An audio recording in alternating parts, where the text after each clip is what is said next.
আসসালামু আলাইকুম। আশা করি সবাই ভালো আছেন। তো আজকে আপনারা দেখতে পাচ্ছেন একটি 80-100 মেশিন।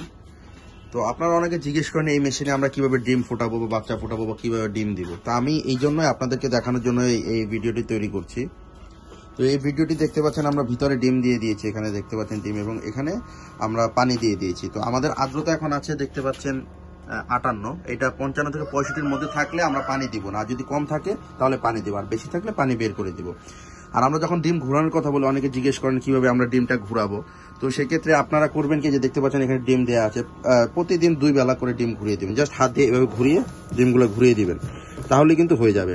এভাবে আপনারা মুরগির ডিম হলে 18 দিন ঘুরাবেন, আর হচ্ছে কোয়েলের ডিম হলে 14 দিন ঘুরাবেন, আর লাস্টের 3 দিন আপনারা ডিম ঘুরাবেন না। ডিমটা এভাবেই রেখে দিবেন এবং আর্দ্রতাটা এখানে পানি বাড়িয়ে দিবেন যেন আর্দ্রতাটা 70+ হয়ে যায়, 70 থেকে 80 থাকে। তাহলে আপনারা আশা করি আল্লাহর রহমতে 95 থেকে 97% হ্যাচিং পাবেন। ধন্যবাদ।